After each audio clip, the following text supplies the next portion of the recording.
김다인 목사의 묵상일기. 아브라함을 잘 알고 계신 하나님. 아브라함의 시험 과목을 묵상해보면 갈대아 우르에서 떠나는 일, 하란에서 떠나는 일, 애굽에서 사라의 사건, 롯과의 헤어짐, 그돌라오멜의 연합군, 천사의 말에 비웃은 사건, 소돔과 고모라의 심판, 그랄에서의 사라의 사건, 이스마엘을 내쫓음, 아비멜렉과의 동맹, 그리고 이삭의 번제. 아브라함의 모든 시험이 어렵고 힘들었겠지만 이 시험의 순서를 끝에서부터 보면 하나님은 아브라함이 순종할 수 있는 가장 쉬운 것으로 아브라함을 시험하셨음을 느낄 수 있다. 하나님은 사랑이시다. 우리를 긍휼히 여겨주시는 분이시다.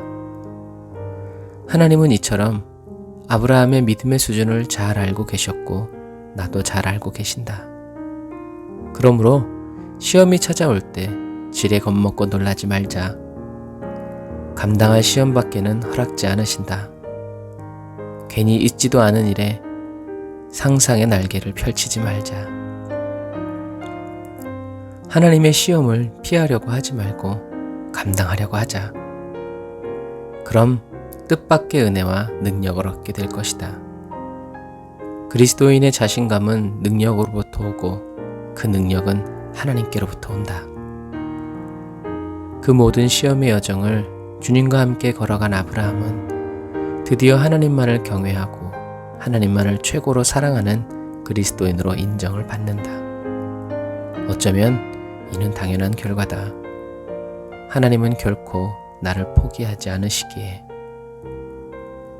아브라함은 하나님의 칭찬을 받고 얼떨떨했겠지만 그런 아브라함을 보시는 하나님은 기쁨을 이기지 못하셨을 것이다.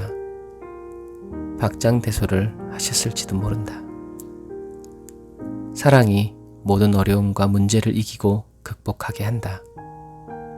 어찌 보면 아브라함이 이삭을 제물로 바칠 수 있었던 이유 중에 하나가 17년 동안 키워오고 사랑했던 이스마엘을 가슴 아프게 떠나보내야만 했던 연단의 결과이기도 하다. 자신의 분신 같은 첫아들 이스마엘을 하나님의 약속의 말씀 하나만 믿고 물가죽 부대 하나만을 들려 영원히 떠나보내야 했던 아브라함의 심정을 나는 알 수가 없다. 그러나 아브라함은 순종했다. 아브라함의 이런 아픔은 자신의 죄와 허물로 인함임을 아브라함은 깊이 깨닫고 회개했을 것이다. 하나님은 아브라함의 마음을 위로해 주셨고 평안을 주셨다. 이런 아브라함에게 하나님은 이제 자신이 사랑하는 독자 이삭을 죽여서 하나님께 제물로 바치라고 명령하신다. 하나님의 시험을 받는 그리스도인에게 사단은 하나님도 믿지 못하겠고 하나님의 말씀은 더더욱 이해가 가지 않도록 마음과 생각을 마비시켜버린다. 시험을 당한 내 눈에 보이는 대로 판단하게 하고 생각하게 하고 조급하게 결정하게 만들어버린다. 하지만 아브라함의 모든 관심은 이제 하나님께 집중되어 있다. 하나님만을 두려워하게 된 아브라함은 이제 환경과 조건, 아들을 잃는 두려움에 빠지지 않았다. 아무 생각이 없었다는 것이 아니라 하나님이 이미 말씀하셨으니 제 가운데서라도 하나님께서 다시 일으키실 것이라는 믿음의 불이 아브라함의 심령 속에서 활활 타오르고 있었던 것이다. 아브라함은 가장 결정적인 순간에 가장 믿음이 충만했다. 이것이 은혜다. 하나님밖에 없는 삶은 외롭지 않다. 쓸쓸하지 않다. 누군가를 향한 관심이 크면 클수록 그 사람에 대한 지식도 커지는 법이다. 이삭의 번제는 아브라함의 관심을 더욱더 하나님께 집중시키게 되었고 그나마 아브라함에게 남아있는 세상의 모든 소망마저 다 주님께로 가져가게 했다. 아브라함은 이제 하나님이 지시하시는 땅 모리아산으로 올라간다. 모리아는 하나님의 계시, 하나님께서 보이신 곳, 경배, 환상 등의 뜻이 있다. 예전에는 아브라함이 왜 종들을 산 아래 두고 가는지 알 수가 없었다.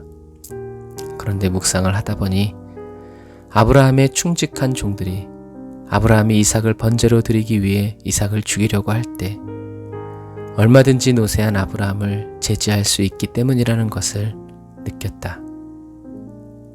아브라함은 하나님을 경배하고 하나님의 말씀대로 순종하기 위해서 만에 하나까지 방해되는 모든 요소를 스스로 제거하는 신실한 그리스도인이었다. 주의 길을 예비하는 아브라함. 아브라함이 여지를 남겨놓지 않았을 때 사단은 아브라함에게 틈탈 수가 없었다. 그렇다. 아브라함은 마침내 빈틈없는 완전한 그리스도인으로 성장되었다. 할렐루야. 아멘. 주님, 내 사랑하는 내 아들, 내 독자를 하나님께 바치라는 하나님의 말씀에는 아브라함이 이삭을 얼마나 사랑했는지를 주님께서 알고 계셨음을 암시합니다. 하나님의 말씀을 들을 때 아브라함의 마음속에서 펼쳐진 전쟁. 하나님과 이삭 사이에서 아브라함은 예전처럼 갈 길을 잃어버리지 않고 다음날 새벽에 일어나 장작을 준비해서 올라갑니다. 아브라함이 장작을 준비한 이유는 모리아 산을 알고 있는 아브라함의 생각에 이삭의 몸을 다 태울 만큼 크고 강한 나무가 없기 때문이었음을 고백합니다. 하나님의 말씀에 진심이었던 아브라함은 핑곗거리를 찾지 않고 주님의 뜻을 이루어 드리기 위해서 열과 성의를 다합니다. 이삭은 아직 제물로 바쳐지지 않았지만 아브라함의 인생 속에서 이삭은 이미 죽은 사람과 방불한 존재가 되었습니다. 아멘. 주님, 하나님이 마침표를 찍어 놓으신 일에 제가 물음표를 달고 느낌표를 달지 않겠습니다. 하나님의 말씀대로 순종하기 위해서 아내를 떼어놓고 가고 신실한 종들을 두고 모리아 산으로 올라가는 아브라함을 보며 저의 마음도 흥분이 됩니다. 하나님이 시험해 보고 싶으신 그리스도인에서 마침내 저의 믿음이 신실하게 드러나고 주님을 향한 저의 전심에 어떠한 틈도 흠도 주름도 없는 정결한 마음의 그리스도인이 되기를 간절히 바라고 원합니다. 이 세상 그 어떤 그 무엇보다 주님을 더 사랑하는 그리스도인으로 남은 생애를 살아갈 수 있도록 주여 저를 도와주세요. 저를 마구 연단하여 주시고 저를 후회 없이 시험하여 주세요. 여호와는 저의 상급이시며 큰 방패이십니다. 저는 여호와로 만족합니다. 영광과 존귀를 받으소서. 예수님의 이름으로 기도드립니다. 아멘. 오늘도 예수의 이름으로 승리하고 예수님과 함께 임마누엘의 삶 씩씩하게 걸어 나아가는 저와 여러분 다 되시기를 주님의 이름으로 축복합니다. 샬롬.